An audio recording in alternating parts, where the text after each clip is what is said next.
Yeah. We got the signal. Episode number 9, Ruthless Politics. Episode 9. We're mighty fine. We're fine at 9. And like a fine wine, here we are again, number 9. One away from a big anniversary. 10 shows is an accomplishment, I think. And we've grown very fast. We want to thank everybody that's also following us on YouTube and on Facebook, and everybody that's listening to the show. We're growing, and we appreciate you. And I had to console Kid Chronic for about 3 days over the passing of David Koch. He's taking it really, really hard.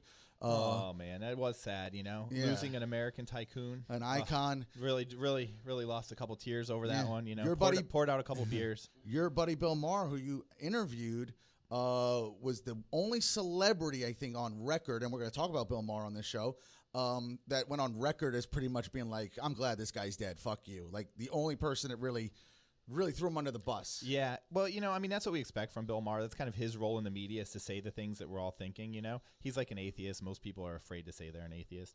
So I expect that from Bill Maher. Like I said, I've interviewed him. He's a cool guy. I'm a big follower of Bill Maher. You are. So I think that's just him being honest, you know, and I'm going to go into it. When we get into the David Koch section, I have a couple notes on Koch, and we'll see if you think he's so great after that. Yeah. So why don't we do this? We're going to go right into...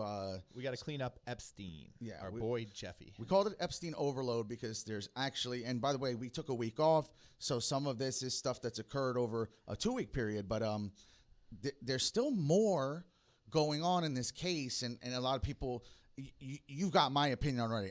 My thought is, forget how he died and all that. The motive is that he's dead, and let's hope that this goes away in time. It feels like it is a little bit. People's interests are all back all over different things. We don't really hit it much. But what? Maybe this is a successful sweep under the rug. It is getting quieter. It's been 2 weeks, as you said, and there hasn't been a lot of news on it. But let me give you a couple things that I think are going to kind of keep this controversy going forward for just a little bit longer. So they found out that Epstein had broken bones in his neck, and he broke what's called the hyoid bone, hyoid. And it's kind of by your Adam's apple. This bone is broken sometimes when you hang yourself, but more often it's broken in strangulation homicides. Yes. So that kind of just adds to it right there, right? More mystery. Yes. Guards left Epstein alone for hours. He was on suicide watch. Mm-hmm. He had somebody in his cell before. Now he was left alone for hours, okay? And then this is what's really fishy. 2 days before he died, Epstein signed a will, and the will puts all the holdings into a trust. Okay. Yeah, this is some of the newer news. No trustees are listed on the trust. The trust is called the 1953 Trust. It's super private. Yes. Mm-hmm. So you have to ask yourself, so all of a sudden he disappears. He's either dead or he's disappeared. And then the money also disappears, and the money's locked up somewhere, so we don't know where the money went. So maybe Epstein's alive and he could use the money, right? And that the trust is going to him, or he knew he was going to die and he was allowed to arrange his affairs in perfect order, mind you, a couple days before killing himself from jail. So that is a lot of coincidences for me. To add on to what you're saying, fill in some blanks here. It turned out that he had $600 million in assets, which they said is more than what he even anticipated his assets to be. So he actually had more money than he even thought. Like you said, it was 2 days the will was signed before the death. Very, very odd. Another point we brought up, and maybe we didn't bring up, I'm not sure, is Epstein, they said, was meeting with his attorneys like 12 hours a day. He was fighting this, and it was a way to stay out of his cell and all that. So, like, this guy, again, the suicide thing, a lot of people are losing on. He wasn't, like, sitting there pulling his hair out talking to a rat named Ben. Like, he was interacting, and he even told those guys, hey, I'll see you Monday. So, I mean, he seemed like he was really with it, which is also strange. One of the executors was named in this, a gentleman by the name of Boris Nikolic. So I'm assuming maybe Russian or Eastern European guy. He said this was all done without his knowledge, that he was blindsided by naming one of the executors, and he's turning it down, mind you. And apparently he is a former science advisor to Bill Gates. And now another tech guy in the Jeffrey Epstein saga, folks, is Bill Gates. Very late name to the mix. Yep. Doesn't seem to be in any of the dossiers and all the other shit. But has been on some of the planes. But has definitely, and visited him as recent as 2013 post-prison for what everybody knows was public at that point. The Gates team is trying to say that Epstein came on and was helping Bill Gates distribute more charitable money. I mean, what a convenient answer that in bed with the dirtiest human being alive, but you're in bed with him to distribute It's charity dollars. Here's the news. You are very charitable anyways without Epstein's help, Mr. Gates. Yeah, You're a I think very charitable the family. Bill and Melinda Gates Foundation has like hundreds of millions, if not billions of dollars in assets. I mean, it is a huge charity outfit. Yeah, he's of all these tech billionaires and people that have made a lot of money, he seems to be as charitable or more than anybody else. Mm-hmm. He's a very interesting character. A lot of people don't do their research on Bill Gates. He's a known eugenicist, which is just fascinating that he subscribes to that kind of theory. And he knows that population overload, it could be one of the not a other good thing. keys to this too is that he hired Epstein after Epstein's first arrest. So it wasn't like, Epstein's this great finance guy, I'm hiring him based on his credibility. Bill Gates obviously has the money and he has the infrastructure to vet somebody before he hires them. So they knew full well what Epstein was involved in, and then they got in bed with Epstein anyway. And I can't believe that Epstein's charity advice was worth that risk for him. So there's more to that story there, but and we it's will not worth obviously that probably risk. never get it. And that's why it is such a strange name. We've now seen this guy tied into the tech industry. He wanted to start his own race. He was very giving into the sciences. This guy was tied into everybody. And again, I've heard this time and time again. He's filming these people. We don't know who's been with the kids. We don't know who's doing the dirty shit. We don't know. We know who's been affiliated with this guy. But it is in video. It is in blackmail. And whatever happens with that, folks, we may never know. It is getting swept. The FBI knows. They've got it all. And that'll be the real question, is what they do with it. This is absolutely true.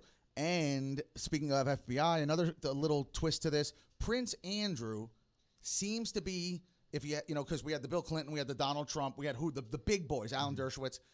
Prince Andrew may be in the most trouble right now. The water's starting to boil around him a little bit. FBI is going into emails that he has with Epstein. I personally believe, I've heard of the Epstein thing way long before a lot of people heard about it, when it was kind of that conspiratorial thing.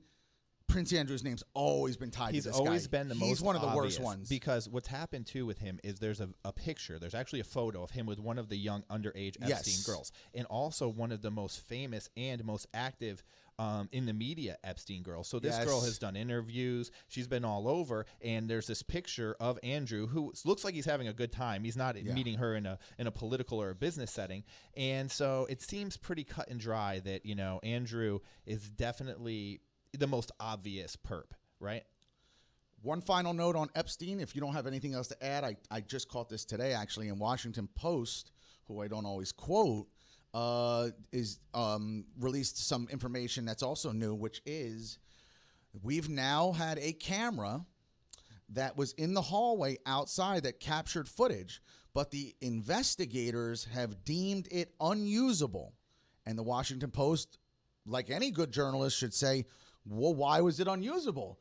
And they said, we can't tell you why it's unusable, but just know it's unusable. Look, now that's been buried as well, an Yeah. alternate camera angle. Every time a rock gets overturned, whatever's underneath that rock is quickly covered up by the government. So I don't know what that tells you, but there is basically a lot of information here from Epstein's own files, from Epstein's life, and from Epstein's death that we are not going to see, that they are covering up. I believe in my heart that the FBI knows exactly what's happened here, front to back. They know everyone involved, they have all the evidence, and they know what happened with Epstein's death. But they are going to choose not to tell us, and we'll have to decide as citizens if we want to live in a country that never tells us anything. This is going to be a telling moment. Yeah, this is, first of all, you created 10 million conspiracy theorists that weren't.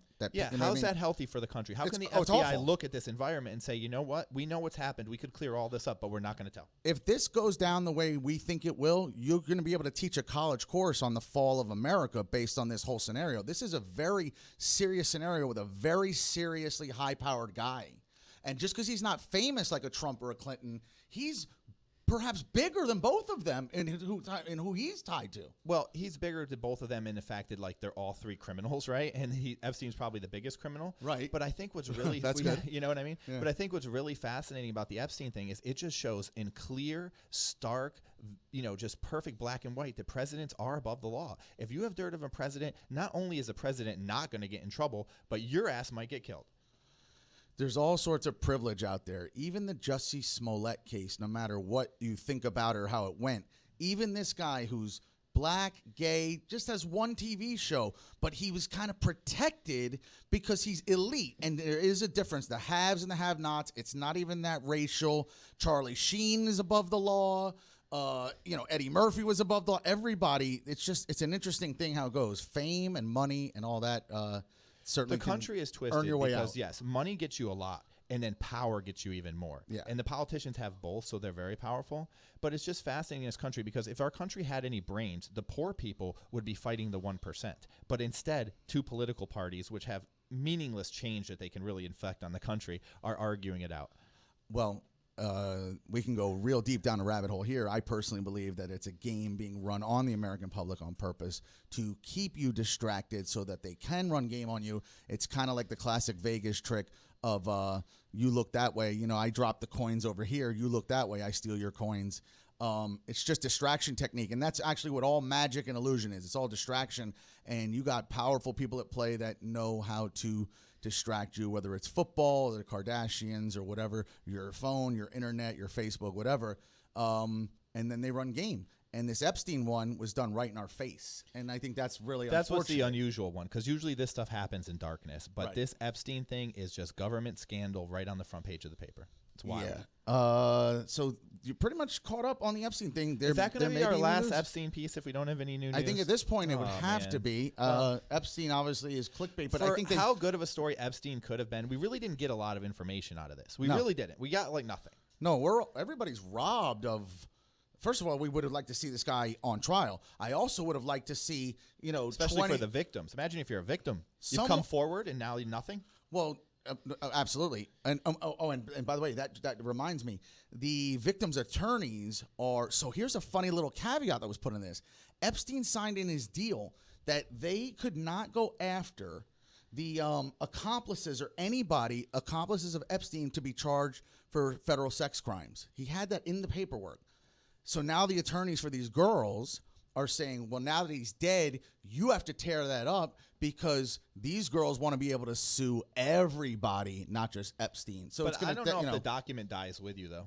I don't know 'Cause enough that was about a deal that everybody made, Yeah. even though the deal is obviously garbage. That's kind of some legalese. These girls will get some money. This We world is talked going to about make this it in tougher. private, discussing the notes for this show. So let's say he's got this huge estate, hundreds of millions of dollars. The girls sue, right? Obviously, the state has a boatload of money to get great lawyers. The girls end up settling for pennies on the dollar. He uses a few $1,000,000, and someone either close to Epstein gets millions, or in the conspiracy theory, Epstein's still alive and he's in Moscow somewhere, and he just goes and takes the money out.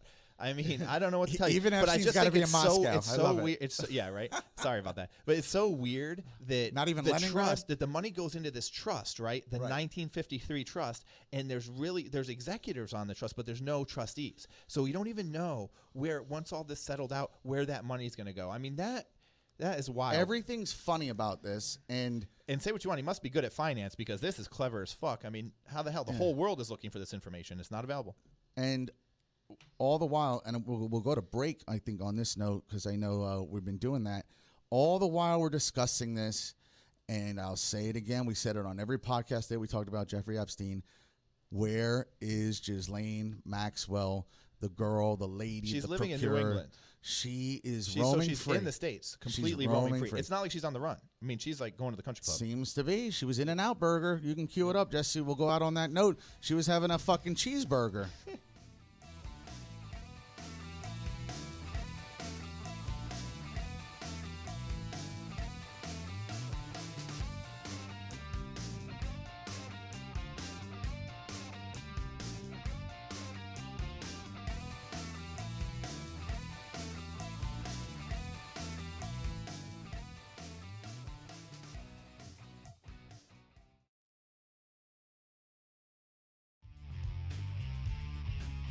Hey, I'm Vinny with the all-new Vinny Marino podcast. I want you to join me every other Monday as we tackle all the craziest headlines from around Florida and truly explore and uncover what's missing. Also, we will invite the exciting guests from our community who have seen it all and aren't afraid to spill the beans about it. And finally, we can't forget about Vinny's top 3 rants and raves about traffic, restaurants, and events. Join us on Facebook as we go live and bring you behind the scenes of each show and let you be a part of it. The Vinny Marino Podcast, all Space Coast, super raw and unedited, straight to your dome, all the time, live from the Space Coast Podcast Studios. Listen everywhere you find podcasts.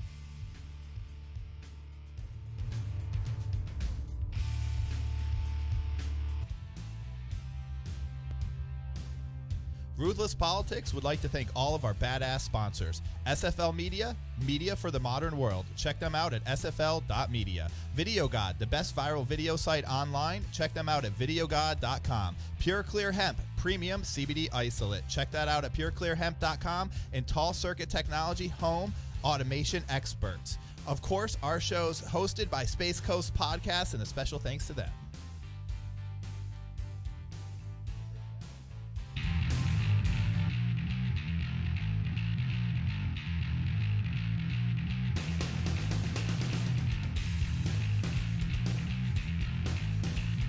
All right, here we go. Episode number 9, Ruthless Politics, live from the Space Coast Podcast Studios. I am Trees. I'm here with Kid Chronic. And we're going to go right into our second subject. I'm going to let you lead off here. You're very fascinated by John McAfee. We wanted to touch on this on the previous episode, so we're gonna squeeze it in here. John McAfee, if you don't know, tech billionaire. Kid Chronicle will tell you a little bit of how he made his money with the software. Let me get into this here. So here's the deal with John McAfee. We all know John McAfee because he created internet security software, McAfee antivirus. It was everywhere, and it was the kind of software where it like gave you a virus and you'd like pay to get rid of it. So he made a fortune, and then he was kind of like run out of the country, and he got into all this stuff. But let me give you a little background on McAfee just to start off here, okay? So he was employed in the early days by NASA as a programmer, so you can see how talented he must have been. He created the Xerox operating systems architecture. He developed his security software while he was working for defense contractor Lockheed and Martin. He sold his company to Intel for billions of dollars, and they still use his name to this day. So that's kind of the background of John McAfee. Now, at some point, McAfee peeled out of the country. I think that the country was probably getting fed up with how his software worked and maybe other things, tax crimes, this and that. And so he leaves the country. He goes to Belize. While he's in Belize, he starts dating like 2 girls at the same time. There's like, all kinds of stuff going on there in his private life, and he's experimenting with drugs. And then someone kills his dog, or his dog passes away. Mm-hmm. That leads to shortly after that, his neighbor is killed. And McAfee is suspected of the murder of the neighbor. And so McAfee goes on the run, pops back up in Miami, Florida. But Belize and the U.S. don't have extradition. So now the extradition that was protecting him from America is reverse protecting him from Belize. The Belizean government goes in, auctions off everything that McAfee's got, and then somehow the house burns down. So I don't know what happened there. So now McAfee's in Miami. Government starts kind of getting sick of McAfee again. He's putting out YouTube videos. He's doing all kinds of crazy shit. And boom, they come after him. And I guess a grand jury has put out for his indictment for some tax crimes. And now he's hopped onto a yacht, and he's posting videos that he's on the run. He's holding high-powered machine guns, and he's got a lady with him. He claims to be his wife, an African-American lady. Yes. And, he seems like a pirate on the run on a yacht. Yeah, he seems to be, he doesn't like any normalcy in his life. That's for sure. That's a great way to put it. Yeah, he is addicted to the adrenaline. This guy's like living a movie. A couple of other things about this guy that's very fascinating. I watched one documentary about it, him with a gringo in the title, American Gringo or something like that. And those 2 girls that he was dating both attested to the fact that he likes to eat duty. And that they would have a hammock. Yeah, it's pretty crazy. And that they had a hammock with a specific area cut out in the buttocks for him to do his thing. These rich people get into the weirdest stuff, man. How about this? The night after McAfee arrived in the United States, after being deported from Guatemala in 2012, he was solicited by a prostitute named Janice Dyson. And the two spent the night together, and he's 30 years older than her. And they got married in 2013. And if I'm not mistaken, this may be I don't want to make an assumption here, but this may be the African-American lady that we're speaking of. Yes, it is. Well, what do you know? A prostitute in South Beach. He married her. What an interesting fellow. He lives a wild lifestyle, man. This guy is a Wild West gunslinger. He's living in 3019, but with the laws of the Wild West. I mean, it's crazy because he's talented, he's smart, he's maybe a little bit psychotic, he's definitely taken a lot of drugs, but now he's a man without a country. And while he's on the run, he says he's running for president. Some of his things he wants to end the war on drugs. Okay, I'm cool with that. Legal weed. Okay, got me on that. Free markets and free trade. No problem with that. He says that he also wants to regulate cryptocurrency. He's a big crypto guy. There's nothing wrong with that. He hasn't filed taxes in 8 years, though. So it's hard for me to take him credible as like a smart person if you don't file taxes for 8 years. I mean, how do you think that's going to end up, dude? Yeah, I'm not sure if and he's pretty public, so it's not like he can be hiding that out. They're looking for this guy's money, obviously, because they know he's sitting on a shitload. Yeah, the cryptocurrency thing's very interesting as well. He seems, if you're not paying attention to McAfee for his craziness and what he does on Twitter, by the way, very, very active on Twitter, as you said, with the machine gun photo. He is extremely active in cryptocurrency as an advocate, as a shill.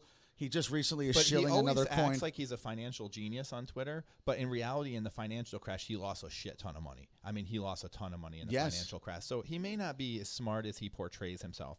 His Twitter profile, we know he is at coding. If you guys get a chance to follow him on Twitter, I mean, it's worth it. It is like just totally wild. You never know what this guy is going to post. And that leads me into another thing on Twitter. There's a war on Twitter that was going on between Tlaib, the Congress member, and Bill Maher. So what do you think about that? Did you see this? Well, yeah. So basically, Bill Maher, I believe on his show, which I think you probably saw, he got vocal about her movement and the Israel situation with Omar and Tlaib kind of being shut out of the, that's I think where it all came about, right? He had on his show, he had an all-white, I watch Bill Maher, and so I'm watching the show, and I didn't think that this was bad because he's been attacking Muslims from the get-go. Bill Maher's always been attacking Muslims, and he attacks all religion. 100%. But he has an all-white panel, and they're talking about Muslim issues in the Middle East and whatnot. And so this dude, who I'm not really that familiar with, Mehdi Hassan, he's a podcaster like us, and he also writes for The Intercept, and he does some work for Al Jazeera. He puts out a tweet, Bill Maher's talking about Middle East stuff with an all-white panel. He calls himself a liberal, and he puts it in quotes. Right. And then Tlaib retweets it, and she says maybe folks should boycott his show because she obviously doesn't really understand it. Maybe she hasn't seen the show, but this little retweet of hers, it just caused a war because she says boycott the show, which is another thing that he rails on Bill Maher. He doesn't like when people boycott things. He thinks it's ridiculous. And so then he does another thing on her, and this thing just has a new life of its own now. They're going back and forth. He even played the racial situation of it, where he boiled it down to color. He was like, well, so obviously in their eyes, brown people, Muslims, good, versus Jews, white people, bad. He boiled it down into a very interesting thing. Bill Maher is not a big fan of Muslims. I remember he was very vocal after 9/11. If there's one thing he seems to really take a stance on as far as any of the identity kind of thing going on, it's that group. And he's, like you said, he's been on record with that, so this isn't anything new. I think he's also very logical. I think that these two women, unfortunately, are letting the media coverage get to their heads a little bit. All of the squad is getting a little too rambunctious for their own good because they're all new. Nobody pays their dues anymore. This is kind of just the generation we're in. And when you have a possible problem, which even made Donald Trump talk about, well, if you vote Democrat, I mean, imagine this guy said this because he caught a bunch of shit for this. If you're Jewish and you vote Democrat, you're basically a traitor. You're basically, because that Democratic Party now doesn't care about you anymore. That kind of stuff doesn't work because you can't force people to do stuff, especially not in America. People like to think it's their own damn idea. So we can get into that. But here, you're so right about the squad, and I'll agree with you as a liberal. The squad has gotten a lot of press, and it has gone to their head a little bit, and they say stupid, unplanned out stuff like this boycott stuff, and Bill Maher is logical, and that's why this is a bad fight for Congresswoman Tlaib, because she's running right into a logic wall, which is just that you can't get over the fact that white people is free speech. We're allowed to comment on the Middle East. We're allowed to comment on, things that are happening with Muslims, and there wasn't anything that was said particularly on this panel that was that bad. So this was a pointless fight for her to get in, and the boycott wasn't ever going to happen, and it's against people on her own team. So I just thought the whole thing was just stupid for her. A lot of this centers around what a lot of people don't know. The media doesn't cover it a whole lot. Even I myself wasn't too familiar with it. I had to look up more. The BDS movement, and basically the squad, AOC was big on this as well. It's an anti-Israel movement. Now, keep in mind, folks, the reason why this is a big deal is that the United States routinely has had Israel as a major, major ally. Not just a friend, but like next to England, it's probably our number 2. Canada, you know what I mean? So like they're in the top 5. And right? They're one of the only places in the Middle East that we have that kind of solid relationship. Exactly. Yeah. So keeping in mind, these women have created, because they're pro-Palestine versus Israel, a BDS movement which stands for boycott, divestment, and sanctions. This is a way to kind of stick it to Israel. And Bill Maher doesn't agree with it. He called it a bullshit purity test. And he said, this was the exact quote. He said, in Israel, the Jews are mostly white, the Palestinians are browner, so they must be innocent and correct in the eye of the media.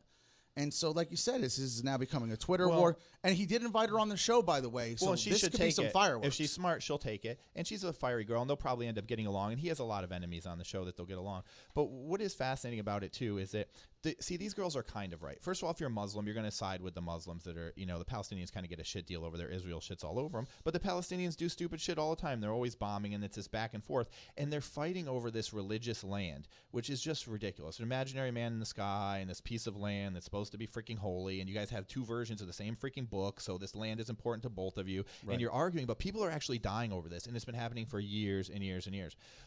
So I think no headway really being it's just made. So ridiculous and stupid. Yeah. But what I do think is fascinating about it is the fact that right now Israel isn't as honest as they used to be. See, so you can blame these girls, but Netanyahu, he's involved in all sorts of scandal, and there's like stuff talking about like their democracy may not be as honest as it should be now. And so America's in a place now where we kind of going to have to reevaluate what we want to do with Israel, and we could do a whole episode on that. But that, I think, is what's really, forget about Tlaib and Mar. That's not a big deal. We really have to watch the American-Israel relationship and what happens there. The Israel backing has always been interesting. There's always been a segment of Americans that always didn't understand why we were so allied with Israel, and were kind of against it. Not that they wanted them to be allied with Muslims. They'd probably sooner be allied with neither. But yeah, there's a big faction of people that don't like the Israel situation. But we've turned a corner because every Democrat and Republican was always very friendly with Israel, and Obama was the first one that wasn't so much, and that's where it began and changed. Trump comes in and he's like, Israel, they want to name a city after him. But the ball's already, it's rolling already. These women have some power. They certainly have the airwaves. And now here we are. We've constantly had Jewish talk, Palestinian talk, now Tlaib versus Mar. It's not going away. Omar's got her little problems with her marriage and this and that, and maybe some campaign finance stuff. I don't think Netanyahu's going away either. So I think this problem there is going to persist for a while, because it's going to be hard for America to have the ironclad, hand-in-hand relationship that we have with Israel if there's questions over Netanyahu's kind of efficacy, Also, what's interesting on Bill Maher is it plays right back into our David Koch story. He's the one that came out and pretty much right around the same episode and said he was happy that Koch died. He kind of cited all the environmental things that he's did, all the things that he considered far right wing that kind of hurt the country. And he said, hey, maybe the world's better off without this guy. What do you think about that? So basically, to fill everybody in, David Koch, who is basically a businessman, first and foremost, him and his brother, philanthropist, political activist, gave tons and tons of money to the Republican Party. They definitely had, a side that they chose to represent. A lot of people have always blamed the Koch brothers, and all conspiracy theorists, by the way, their name is rife in the conspiracy theory world. Most people didn't even know who the fucking Koch brothers were. I did. They definitely have their hands in all sorts of shit. I put them up there with like the Warren Buffetts, the George Soroses. They're people that are so rich and made a point of intertwining into everything that matters, politics, lobbying, whatever. If the rumors about Soros were true, then he would equal the Koch brothers. Can I give you some history on the Kochs? I'm going to pull something up that shows they did some stuff together. Go ahead. Okay, you ready for this one? Mm-hmm. Okay. The Kochs literally made their money off Stalin and Hitler. And people would say, hey, you don't say Hitler in a political debate, but this is actually something where we have to discuss it. Okay, their father, Fred Koch, he built oil refineries for Stalin and Hitler literally for over a decade. Fred Koch was instrumental in making Nazi Germany oil independent so they could then attempt to take over the world. Fred hired a Nazi governess to raise his sons. Frederick, Charles, David, and Bill are the Koch brothers' sons. He tried, the sons, when they grew older, they're ruthless too. They tried to blackmail one brother out of the family business for being gay. Huh. Yep. That's not going to fly. Yes. And then the company hid positive blood tests for years that showed that their employees were getting cancer off working at their factories. Yeah.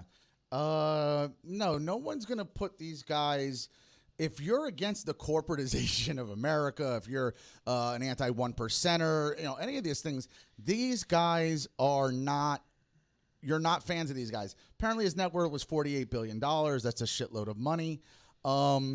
Yeah, Bill Maher, as you said, he took a chance to tee off on this guy, which got Sean Hannity to get mad at Bill Maher.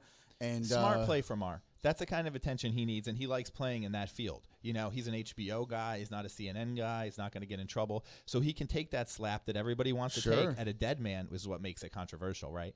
Usually when a guy dies, you're like, oh, he's the best dude ever, you know? So it's weird to say, oh, you died, you suck. That's pretty weird. Yeah, and listen, Bill Maher, for what it's worth. What do you think the other Koch brother's thinking, though? He going to change his game up, or is he going to take that when he dies, too? I'm way rich. I'm richer. I think maybe he's thinking, Right. I got more money now.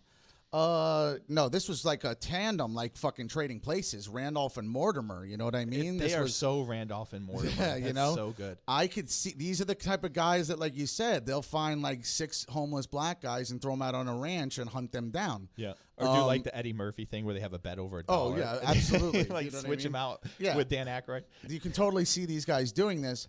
Yeah, no, the Koch brothers again, folks. Their shit is so extensive that it would really take you a long time to read through what they have their tentacles in. Just imagine a family that has a lot of oil skills and building up tremendous wealth by using those oil skills in America and for other dictators in other countries that maybe aren't that great or aren't even friends with America. And then once it discovers that oil has all of these bad things associated with it environmentally, health-wise, the company then begins to protect their product by just waging what could just be a $100 million, billion-dollar media war against common sense and decency. Yeah. Here it is. This was just in June 30th of this year. And in an astonishing turn, George Soros and Charles Koch team up to end U.S. forever war policy. So in short, they're saying that Soros and Koch, the more active of the two brothers, are joining to finance a foreign policy think tank in Washington. It's going to promote a world based on diplomacy and restraint rather than threats, sanctions, and bombing. So it sounds good on paper, doesn't it? I mean, the couple one of Koch guys brother, for peace. He's given a lot to charity. So they gave a lot to charity, especially cancer charities and things like that. And there's a lot of articles out right now that you can read that are trying to like weigh out whether or not if you donate a lot of money but you make your money unethically, if it's equal. And I'm here to tell you right now, it's not. So if you make your money unethically and you cause all sorts of harm and distress to the planet and other people, and then you give a portion of that money to charity, that is not equal, my friends. That is less of a giving than you took in. It's funny that you say that because, and we were just talking about Mafia with John Gotti and Sammy Gravano on break. That's exactly what the Mafia does. They give to the church to absolve themselves of that terrible, terrible life. And they're so tied to the church and give, you know. And the war of public opinion, they give to the streets. Yeah, and they did it The as Robin well. Hood thing, and all the cartels do that as well. Pablo Escobar did it. Every gangster, actually, that was smart did shit like that, especially if they came from that neighborhood, and they should. Why don't we go to another break? We'll go to another break. We're cruising through everything. We hit some Epstein, John McAfee, Mar versus Talib. Let's do the G7 when we get back. We'll do the G7. It's my favorite rap group. Yes, fly like a G7.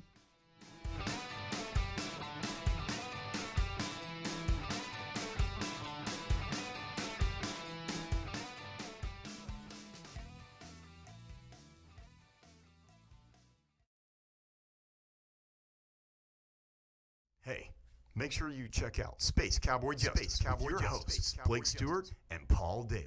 We're going to be talking about interesting legal issues in the entertainment industry and everything geek. If you're into Star Wars, Star Trek, Lord of the Rings, comic books, we're talking about it. Coming at you from the Space Coast Podcast Studios.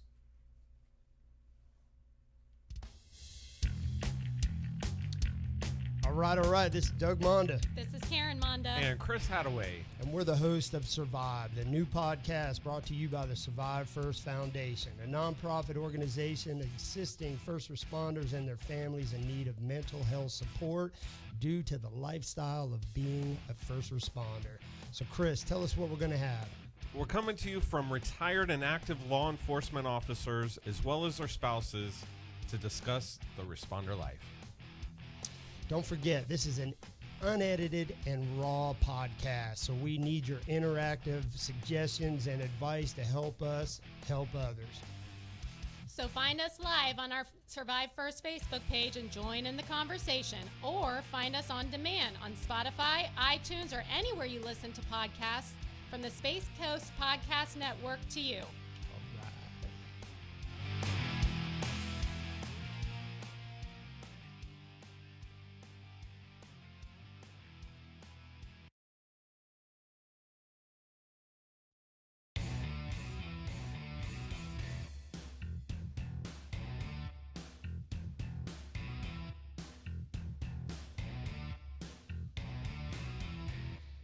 All right, folks.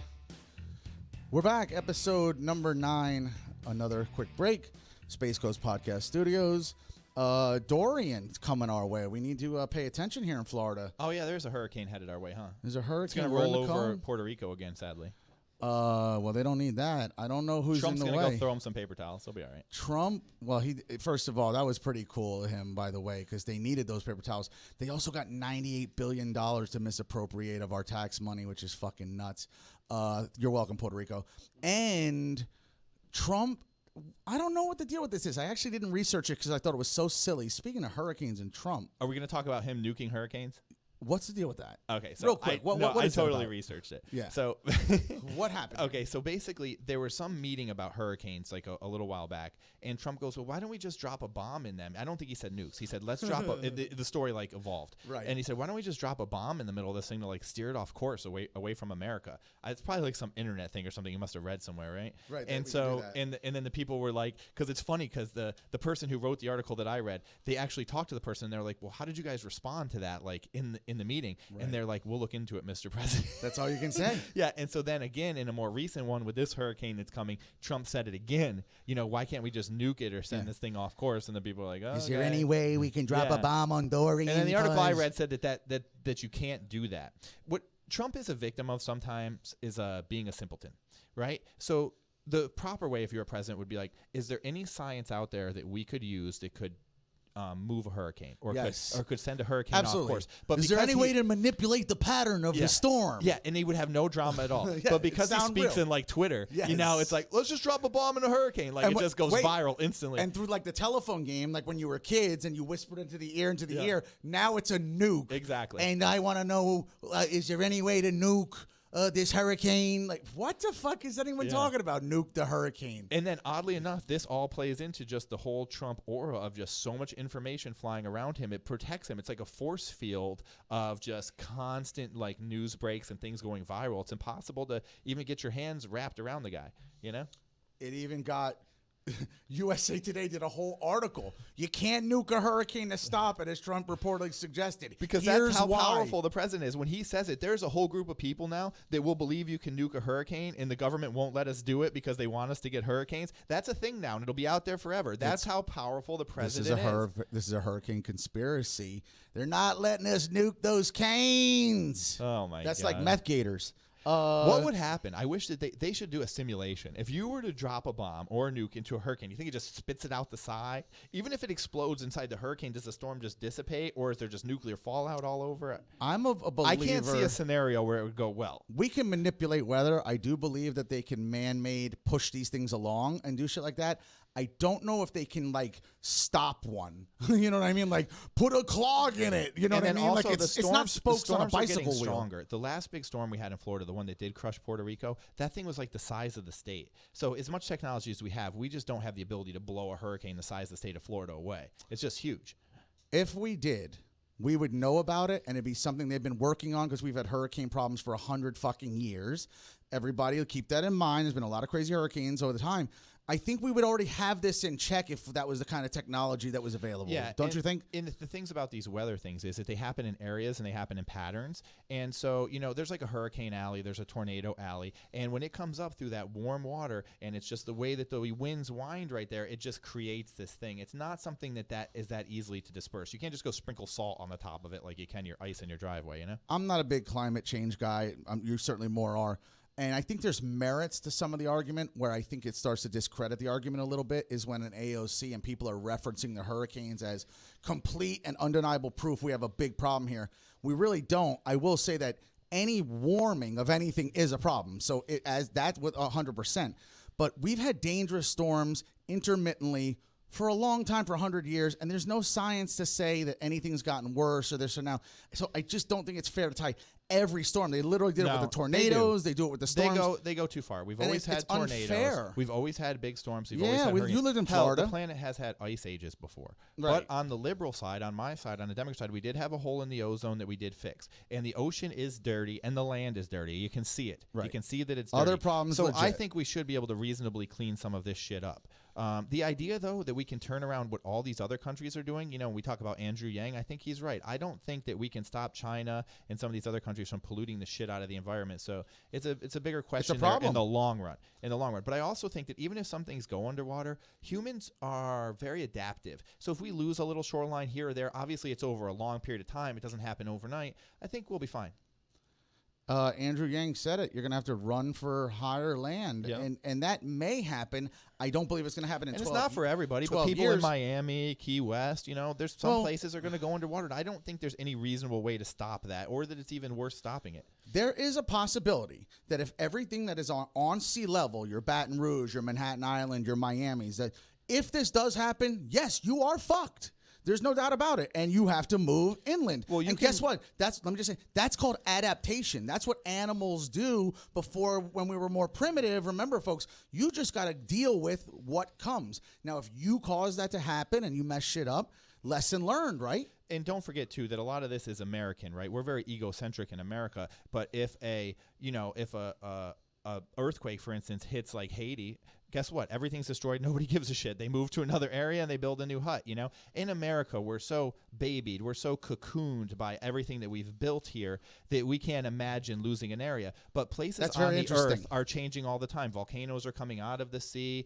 New earth is being created. Other earth is going under in subduction. So the planet is alive, and people need to get comfortable with that idea. What animals do, and what primitive man, like you just said, was, if your hut gets blown down, build new hut somewhere else. There was no fucking loyalty to the latitude and longitude you were at. You know what I mean? Mm-hmm. But now that we have cities and buildings, and my Chipotle is right up the block.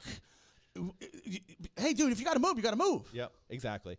The idea that you can just, set up in your little perfect neighborhood and live your whole life is a great idea, but it doesn't always happen. I mean, and we're lucky. We've never been hit by a meteor or any of the crazy scenarios that we could get into, You could live a pretty cush life. If the worst thing you're worried about is a little sea level rise, which is happening, I mean, you can go see icebergs melting, right?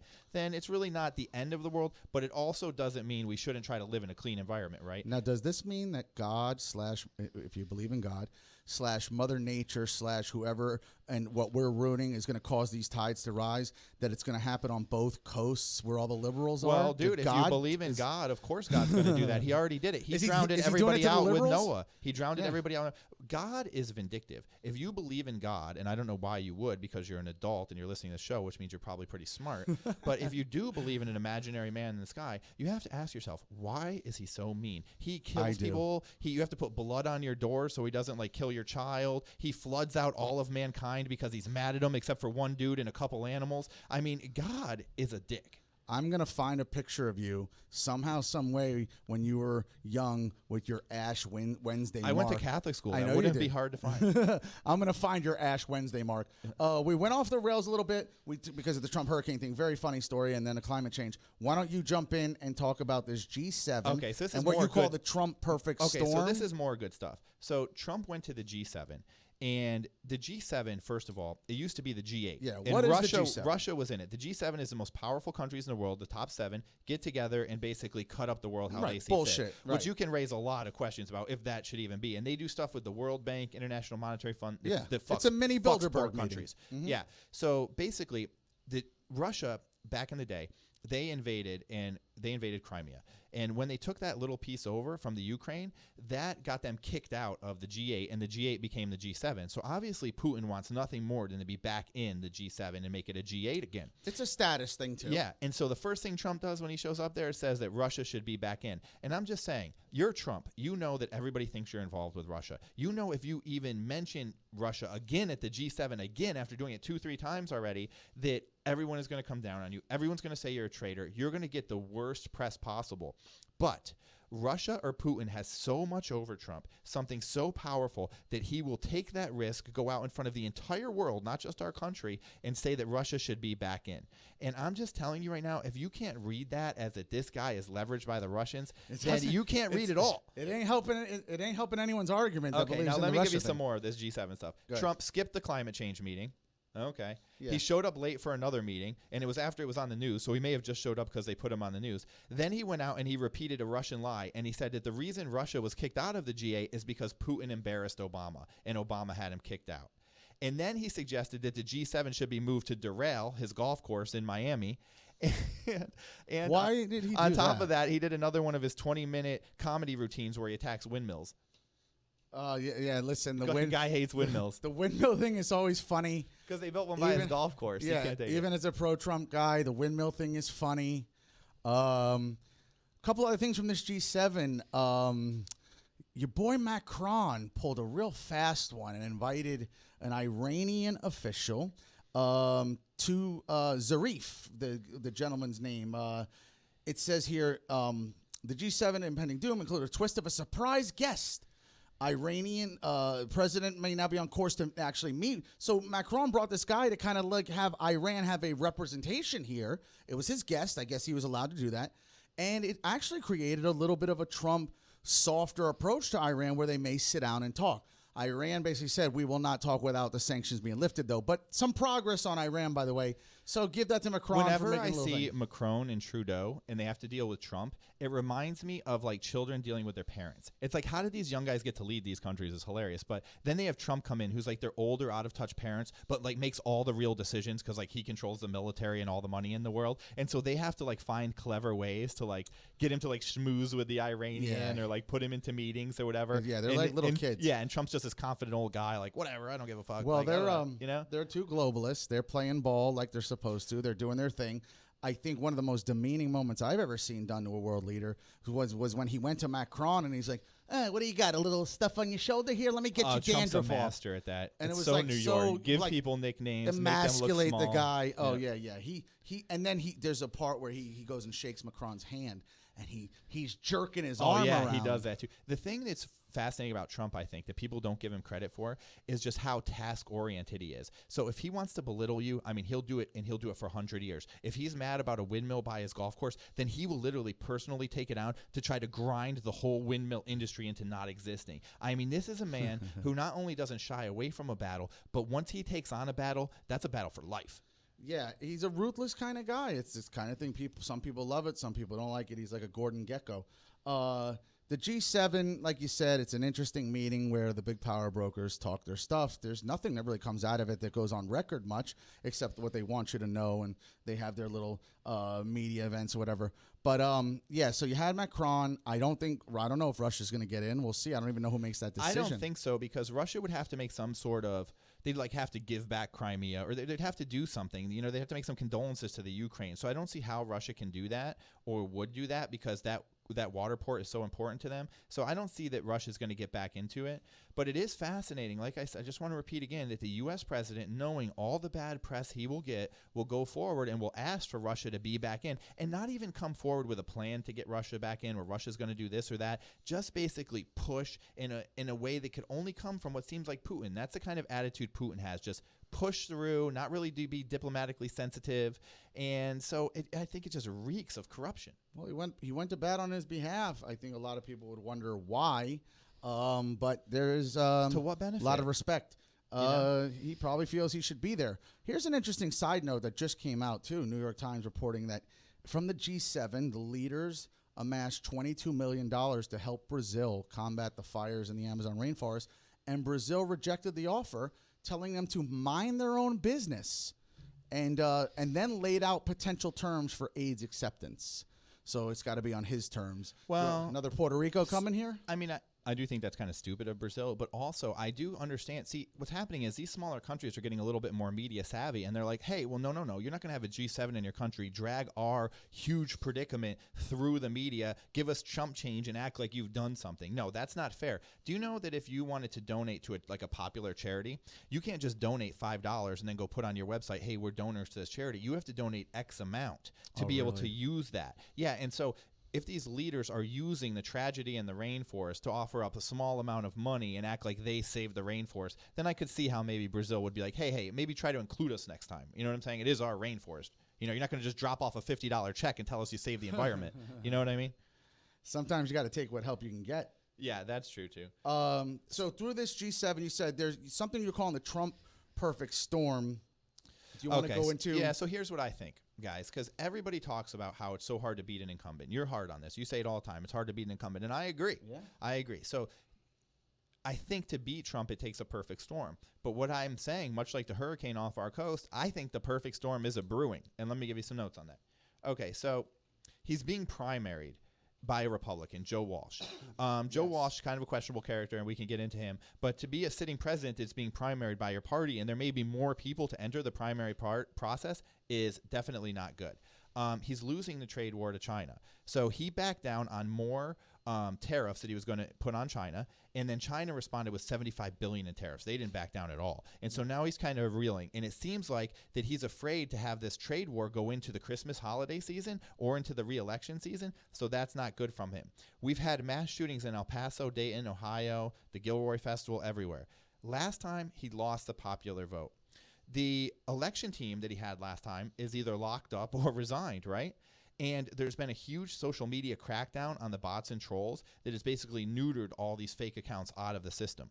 And then he also has Scaramucci that's been attacking him and an economy that's due for a downturn. So it just seems to me every dog has his day. And I guess my question is Trump's day finally coming? Well, you guys better hope so, because every stop's been pulled out. You got hopes of a recession. Speaking of Bill Maher, again in this episode, he has openly talked about that he hoped the country goes into a recession if that can help get Trump out of office. He does not care what that does to working people or what have you, what the repercussions of that are. But that seems to be the Machiavellian endgame here. Scaramucci's an interesting point. You got a flip-flop guy who was, I think he was in Trump's cabinet for 11 days. Trump's going on record saying he doesn't really know him at all. I don't believe that. They definitely know each other. Yeah. Scaramucci is a woman's scorn. He seems pretty upset with how things have gone.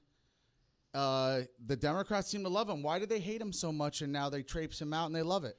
Well, Scaramucci is a media darling. He gets a lot of media play. And I think some of the reason that he gets media play is I think he's in deep with CNN because he's like kind of by there. So I think he knows like Chris Cuomo. He's about the age of all those people like John Berman and all those people that are on CNN. So I think he runs in their circles.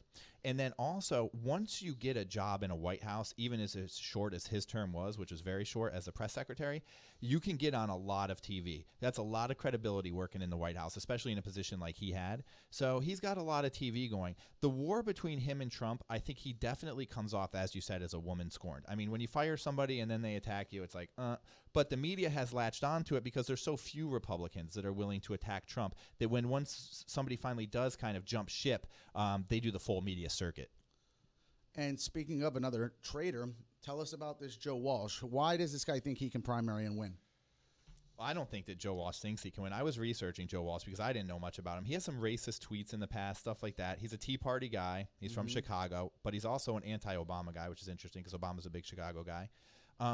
He lost an election in 96. He lost one in 98. He was a big Obama critic, like in just like sharing like all the crazy tweets about him, you know, from like birtherism to all the other stuff. Yep. And I think that when he was in Congress, because he was in Congress for a little while, he won a seat somewhere. And then there was like, I remember like a flurry of ethics violations. And he was like probably going to get in trouble. But then he lost to Tammy Duckworth. And he kind of like bounced out. And then he started this radio show where he's had this right-wing radio show where a lot of these crazy tweets have really come out of. But the minute he declared that he was going to primary Trump, the right-wing radio show fired him. So now he's got nothing. Interesting. Yeah. Radio guy, big Tea Party advocate. Served one term in Congress from 2011, 2013.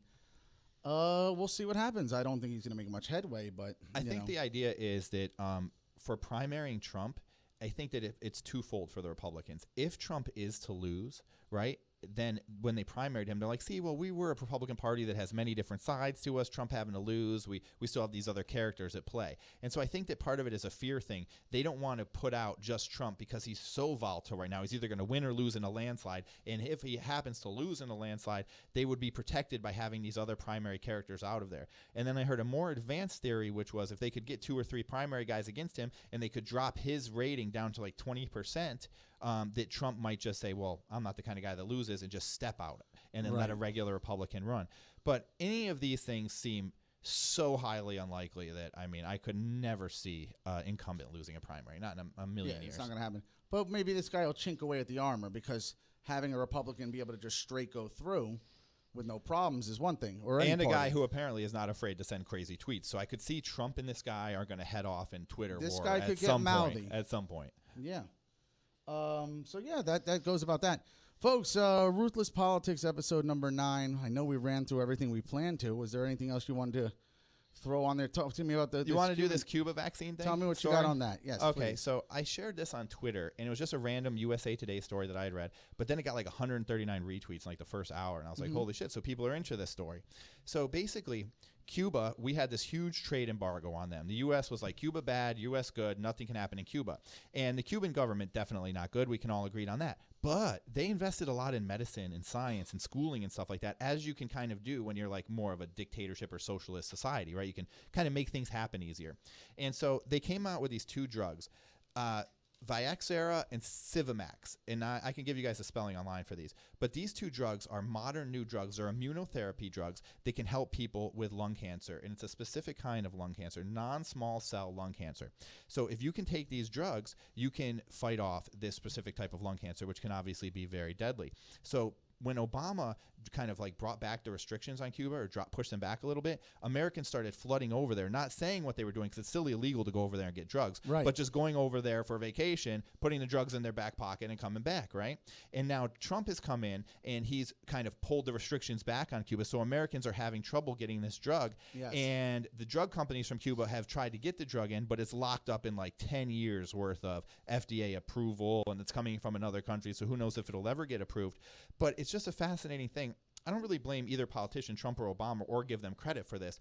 I just think it's fascinating that we put an embargo on a country and we think we're doing the right thing, but really what it ends up is we're preventing our own people from getting medicine that could save their life. And what we seem to be telling them is, oh, you're on the wrong side of the border, so just take the crap we have and die, okay?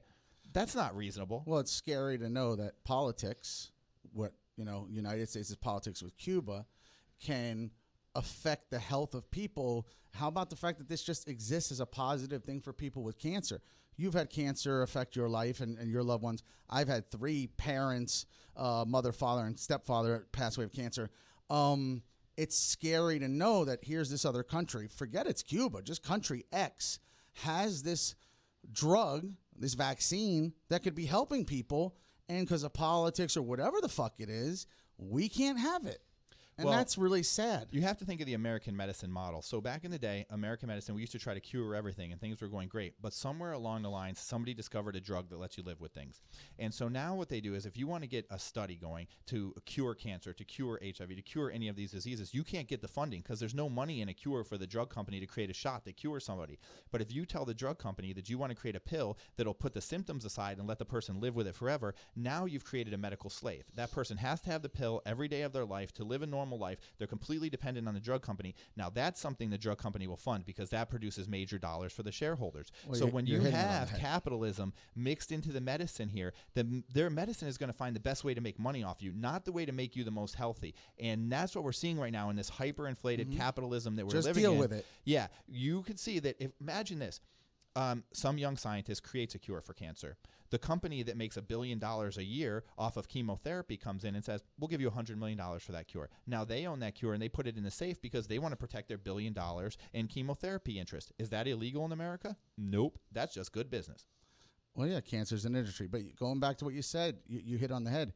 There's no money in the cures. The money, now there's a little bit of money in that. People will have to buy those, obviously, but the money is, like you said, in the long-term dealing with and treatment. And thus, it goes right into a whole nother industry, is why do we not have solar power? We don't have solar power, which we could easily do. It doesn't have to harness everything, but we could be doing it because there's no money to make off the sun. And that's it, folks. There's just no other way. You can't capitalize the sun. The capitalism will come in and save us, though. Like, eventually someone will make a solar panel that's so cheap, like, everyone will use it. Or, like, they're talking about making roof tiles out of solar material now. When that stuff happens, everyone will use it. So sometimes capitalism comes in and just fixes itself. Sure. The problem, I think, with medicine is that there isn't that. That's not going to happen for medicine. Well, or the one way it'll happen for medicine, if it's like one of those movies where they find out a way for you to live forever, and it just cures every disease, and now we just pay that one pill guy, but it's worth it because we get to live forever. But maybe there shouldn't be profit in medicine. There just shouldn't. But guess what? 80 million people get insurance through private companies. So in America, how the fuck are you going to change that? These politicians can say whatever they want, but it's going to be very hard to change this medical system. Very hard. Yeah, this is not going to change. Too much money involved, folks. This can open up a whole nother show. We could do a whole show on this because we should do a medical show one time. You have the hospitals, you have the doctors, you have the insurance companies.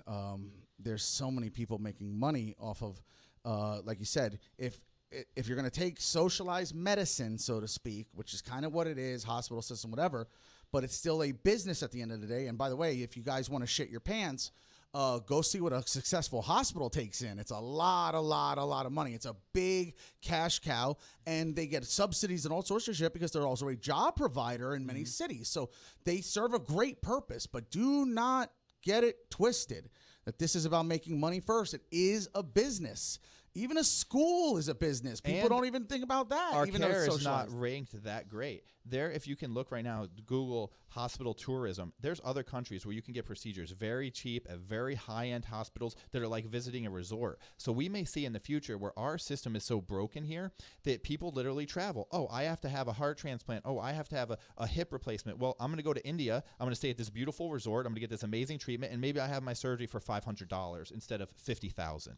The gouging is different as well, and it does force people. And not only does it force people to do it that way, they go to countries where it might not be as good as the care, but it's cheaper, and they can still have it done. And it's just like, I got to do something. So they go to Nicaragua or something. And you know what, too? If you're a guy who has cancer, let's say you've got stage 3, stage 4, you've got like an advanced cancer. Does anyone really care what you try at that point? Like, you're literally trying to save your life. You're down to, maybe years, months, days left in your life. And if 50 miles off the shore of Florida is a vaccine that might save your ass, then I don't think there should be any rule in the world that should keep a sick man from trying whatever treatment to save his own ass. You know what I mean? Yeah, that's especially if you believe in a woman's right to choose because it's her body to do what how she about wants. a man's right to be cancer-free? How about any person's right to, like you said, and that goes again into the whole drug thing as well. It's your right to do what you want with your body. These are all good debates. We don't want to open up too many cans of worms because we've come to the end of episode number 9. It's Ruthless Politics, Space Coast Podcast Studios. Dorian's hunkering down. Everyone, you want to watch out for that and wish us well because we're right in line. Hopefully we this thing live here. for episode 10. Yeah, well, hopefully we do. I am Trees. I'm here with my buddy Kid Chronic. and we're wrapping up episode number 9. We'll be back